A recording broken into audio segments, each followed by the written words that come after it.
नमस्कार। मैं गरिमा बंधु पांडे कपिल जी की छोटी बेटी। आज मैं अत्यंत प्रसन्न हूँ कि अचीवर जंक्शन ने मेरे बाबूजी का जन्म जयंती समारोह मनाने का निर्णय किया है। मेरे बाबूजी एक असाधारण व्यक्तित्व थे। लिखना पढ़ना ही उनका जीवन था। शुरुआती के दौर में बाबूजी हिंदी के रचनाकार हुआ करते थे, परंतु बाद में भोजपुरी में लिखना शुरू किया तो भोजपुरी के ही होकर रह गए। यूँ कहें कि उनका आवास एक भोजपुरी मंदिर था और कविता कहानी का लिखना पढ़ना उनकी पूजा। कभी कभी उनके आवास पर कवि गोष्ठी और पुस्तकों का विमोचन होना भजन कीर्तन के समान था।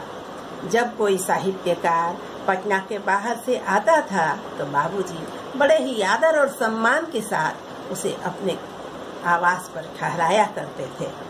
बाबूजी एक ईमानदार और कर्तव्य परायण व्यक्ति थे।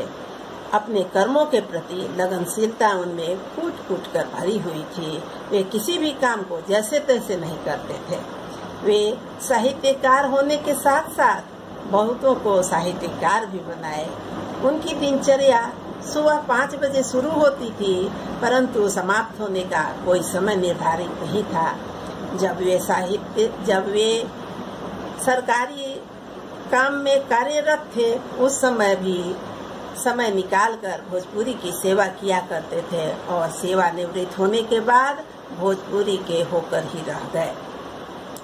सुबह स्नान ध्यान के बाद अम्मा उन्हें नाश्ता कराती थी और उसके बाद वे अपने कमरे में बैठकर अखबार पढ़ा करते थे। उसके बाद चिंतन मनन और कविता कहानी का लिखना पढ़ना शुरू हो जाता था।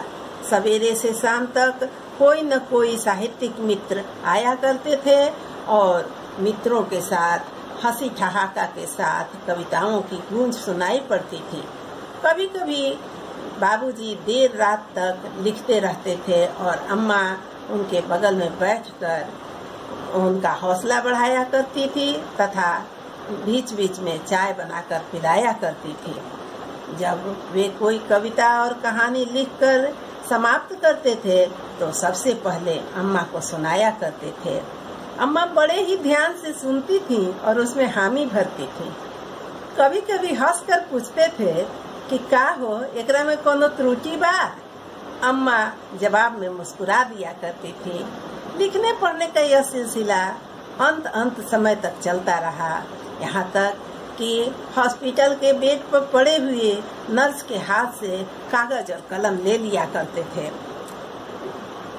लिखने पढ़ने के साथ साथ बाबूजी अपने कर्तव्य और दायित्व का निर्वाह करते हुए अपने परिवार के सभी सदस्यों को मोती की मालाओं की तरह पिरोकर रखे और एक संयुक्त परिवार के अस्थायी स्तंभ थे। बाबूजी अनुशासन प्रिय होने के साथ साथ परिस्थिति और समय के साथ कदम कदम मिलाकर चलने वाले व्यक्ति थे। मैं अम्मा बाबूजी के साथ बहुत सी तीर्थ यात्राएं की हूँ। मैंने देखा है कि बाबूजी जितनी श्रद्धा के साथ मंदिर में दर्शन करने जाते थे, उतना ही प्रेम से बेट द्वारिका में उन्होंने नौका विहार किया और वैष्णो देवी में घुड़सवारी की आनंद ली। आज वे हम सबों के बीच नहीं हैं, परंतु उनका आशीर्वाद हम सबों के साथ है। किसी भी अवसर पर ऐसा प्रतीत होता है कि उनकी छत्र छाया हम सबों के साथ है। एक बार अंत में मैं बाबूजी को श्रद्धा सुमन अर्पित करते हुए सादर नमन करती हूँ और अचीवर जंक्शन तथा भाई मनोज जी को बहुत बहुत बधाई देती हूँ। धन्यवाद।